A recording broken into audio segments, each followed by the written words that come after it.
about a really interesting event.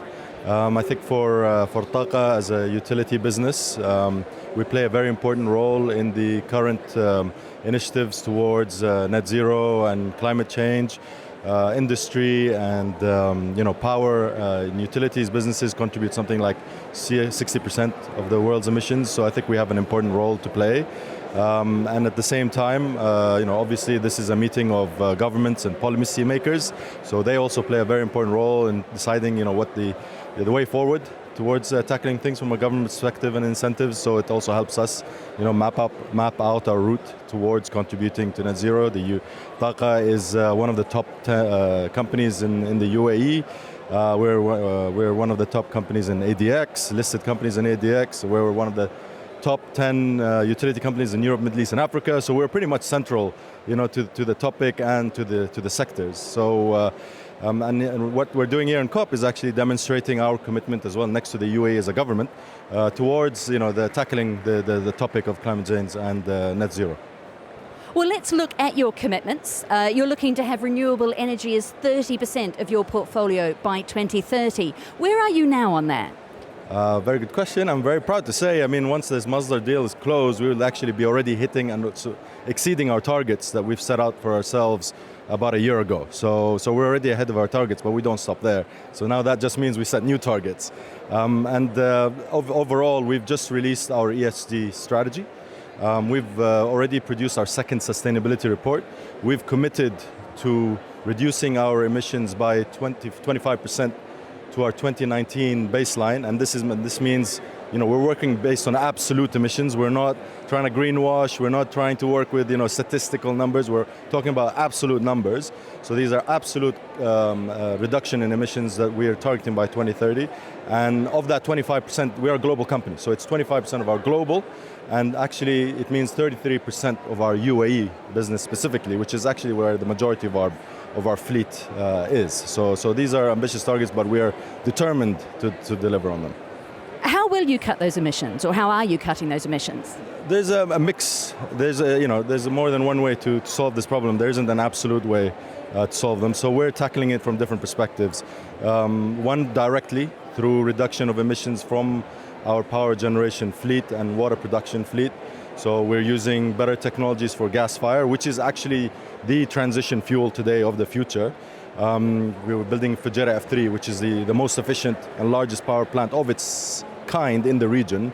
We're also building PV2 Al Dhafra, so that's going to be the largest PV power plant in the world at the lowest cost. So we're actually contributing even to reducing the costs, not just producing novel projects.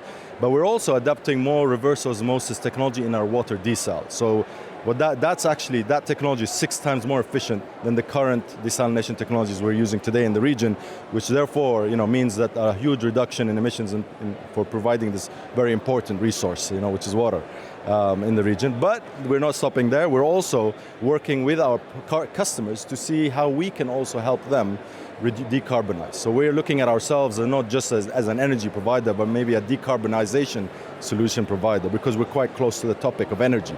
So we're working with ADNOC, for example. We're providing them high voltage subsea lines to their offshore operations, which will reduce their emissions by 30% because they have to shut down their captive plants offshore and use the more efficient plants that we have in the grid. And that high voltage power line is going to be the first of its kind in the region. So we're leading in that respect. We're also working with EGA and Emirates Steel. Industry is contributes something like 25% of the world's emissions, heavy industry specifically. So aluminium, EGA is one of the world's largest aluminium smelters. We're working with them to carve out their captive power assets, bring them into the grid, and help provide them with more green energy so they can produce green aluminium. So they're going to be one of the world's largest and first producers of green aluminium. They're branding it under Celestal. So that's great news for them and great news for the sector.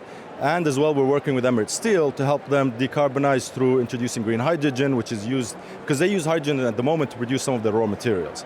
So we're going to help supplement that green hydrogen, the gray hydrogen, with green hydrogen and help them produce green steel. effectively, and that makes them also one of the region's first green steel producers and helps reduce the emissions from some of these big industrial players.